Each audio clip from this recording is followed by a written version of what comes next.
നമസ്കാരം. എൻ്റെ പേര് റിയ ആൽവിൻ. ലിറ്റിൽ ഫ്ലവർ വിദ്യാനികേതൻ സ്കൂളിലെ 6ാം ക്ലാസ് വിദ്യാർത്ഥിനിയാണ് ഞാൻ. കൊച്ചിയുടെ കത്തിലേക്ക് ഒരിക്കൽ കൂടി എല്ലാവർക്കും സ്വാഗതം. Amal Kumar, non teaching cum videography. പ്രിയ DCL കൂട്ടുകാരെ, ഏറെ വർഷങ്ങൾക്ക് ശേഷമാണ് കോട്ടയം മുണ്ടത്താനം ലിറ്റിൽ ഫ്ലവർ വിദ്യാനികേതനിൽ എത്തിയത്. DCL ജൂൺ മാസത്തിൽ നടത്തിയ പ്രവേശനോത്സവ ഗാന വീഡിയോ ചലഞ്ചിൽ സംസ്ഥാനത്ത് 1ാം സ്ഥാനം കരസ്ഥമാക്കിയ ആ സ്കൂളിന് അവാർഡ് നൽകാനും അനുമോദനം അറിയിക്കാനുമാണ് DCL national coordinator Varghese Kochukunnel സാറിനൊപ്പം ഞാൻ ആ സ്കൂളിലെത്തിയത്. കൃത്യസമയത്ത് തന്നെ അനുമോദന സമ്മേളനം ആരംഭിച്ചു. സമ്മേളനം തുടങ്ങുമ്പോൾ principal sister Ancy Mathew MLF 2 പേരെ കൈപിടിച്ച് മുൻനിരയിൽ ഇരുത്തുന്നത് കണ്ടു. വളരെ ആദരവോടെ കൂടി ഇരുത്തുന്നത് വൃദ്ധരായ മാതാപിതാക്കളെയായിരുന്നു. ഞാൻ ചോദിച്ചു, ഇവർ ആരാണ്? ഞങ്ങളുടെ ഒരു സ്റ്റാഫിന്റെ മാതാപിതാക്കളാണ്. സിസ്റ്ററിന്റെ മറുപടി കേട്ടപ്പോൾ എന്തിനാണ് സ്കൂളിലെ സ്റ്റാഫിന്റെ മാതാപിതാക്കളെ സംസ്ഥാനത്ത് 1ാമതായി വിജയിച്ചതിന്റെ സമ്മാനദാന സമ്മേളനത്തിന്റെ മുൻനിരയിൽ എത്തുന്നത് എന്നെനിക്ക് മനസ്സിലായില്ല. അപ്പോൾ സിസ്റ്റർ ആൻസി മാത്യു പറഞ്ഞു, കൊച്ചേട്ടന് ഒരു സസ്പെൻസ് ഇരിക്കട്ടെ. ഇവരെ വിളിച്ചത് എന്തിനാണെന്ന് പിന്നെ പറയാം. അനുമോദനത്തോടൊപ്പം സ്കൂൾ കലോത്സവത്തിന് ഉദ്ഘാടനം കൂടി ഉണ്ടായിരുന്നു. സമ്മേളനത്തിനിടയിൽ 1ാം സമ്മാനത്തിന് ട്രോഫി ഞങ്ങൾ നൽകി കഴിഞ്ഞപ്പോൾ പ്രിൻസിപ്പൽ പറഞ്ഞു, ഒരു ട്രോഫി കൂടിയുണ്ട്, അത് ഞങ്ങളുടെ അമൽ കുമാറിനാണ്.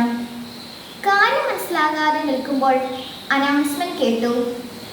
നമുക്ക് സംസ്ഥാനത്ത് 1ാം സ്ഥാനം കിട്ടിയ വീഡിയോ മനോഹരമായി ഷൂട്ട് ചെയ്ത് എഡിറ്റ് ചെയ്തത് നമ്മുടെ സ്കൂളിലെ നോൺ ടീച്ചിങ് സ്റ്റാഫായ ശ്രീ അമൽകുമാറാണ്.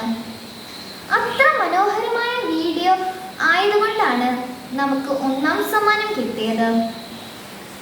അതിന് മുഖ്യ കാരണക്കാരനായ അമൽ കുമാറിനെയും ഒപ്പം അദ്ദേഹത്തിന്റെ പ്രിയ മാതാപിതാക്കളെ സ്റ്റേജിലേക്ക് ക്ഷണിക്കുന്നു. സുന്ദരമായ നിമിഷങ്ങളാണ് തുടർന്ന് വിടർന്നത്.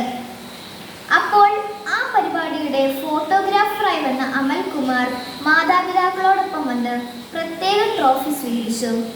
3 പേരുടെ കണ്ണുകളിൽ അവാച്യമായ ആത്മഹർഷത്തിന്റെ തിരയിളക്കം ഞാൻ കണ്ടു. ഒപ്പം പ്രിൻസിപ്പളിന്റെ മിഴികളും. പ്രിയ കൂട്ടുകാരെ, നമ്മുടെ ജീവിതം നമ്മൾ ഒറ്റയ്ക്ക് വിജയിക്കുന്ന ഒരു ഗെയിം അല്ല. ഒരുപാട് പേരുടെ സഹായ സഹകരണങ്ങൾ കൊണ്ടാണ് നാം എല്ലാത്തിലും വിജയിക്കുന്നത്. ഏറ്റവും പ്രധാനമായി സർവശക്തനായ ദൈവത്തിന്റെ അനുഗ്രഹമാണെന്ന് എല്ലാ നന്മകളുടെയും അടിസ്ഥാനം. നമ്മുടെ ചുറ്റുമുള്ള ദൈവ മനസ്സുള്ളവരിലൂടെ ആ അനുഗ്രഹങ്ങൾ നമ്മിലേക്ക് വർഷിക്കപ്പെടുകയും നിറവേറുകയും ചെയ്യുന്നു. നിങ്ങളുടെ ഒരു പരീക്ഷാ വിഷയത്തിൽ ഒത്തിരി പങ്കാളികളുണ്ട്. കലോത്സവ വിഷയത്തിലും കായിക വിഷയത്തിലുമെല്ലാം മാതാപിതാക്കളും ഗുരുജനങ്ങളും സഹോദരങ്ങളും സഹോദരരും ഉൾപ്പെടെ നിരവധി പേർ പങ്കാളികളാണ്. എന്നാൽ വിജയിച്ചു കഴിഞ്ഞാൽ അതിൻ്റെ മുഴുവൻ ക്രെഡിറ്റും സ്വന്തം പോക്കറ്റിൽ ഇടാനാണ് പലർക്കും ഇഷ്ടം.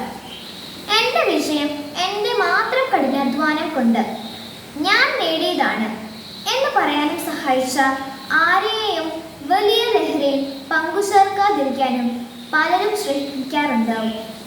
അത് നീതിയാണോ? ഈ ചോദ്യത്തിനുള്ള ഉത്തരമാണ് മുണ്ടത്താനം ലിറ്റിൽ ഫ്ലവറിലെ നോൺ ടീച്ചിങ് സ്റ്റാഫായ ശ്രീ അമൽ കുമാർ.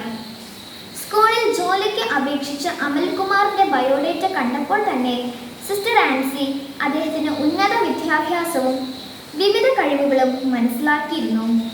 പിന്നീട് ആ കഴിവുകൾ സ്കൂളിന്റെ വിവിധ കാര്യങ്ങളിൽ സിസ്റ്റർ ഉപയോഗിക്കുകയും ചെയ്തിരുന്നു. നല്ല വീഡിയോഗ്രാഫറും വീഡിയോ എഡിറ്ററുമായ അമൽകുമാർ അങ്ങനെയാണ് സമ്മാനാർഹമായ വീഡിയോ എഡിറ്റ് ചെയ്തത്. നമ്മുടെ കൂടെയുള്ളവരുടെ സഹായം കൊണ്ടുകൂടിയാണ് നമ്മൾ വിജയിച്ചത് എന്ന് അംഗീകരിക്കുമ്പോഴാണ് നമ്മൾ നല്ല മനുഷ്യരാകുന്നത്. നമുക്ക് നല്ല മനുഷ്യരാകാം, നന്മയുടെ വിതരണക്കാരാകാം. സ്നേഹാശംസകളോടെ സ്വന്തം കൊച്ചേട്ടൻ.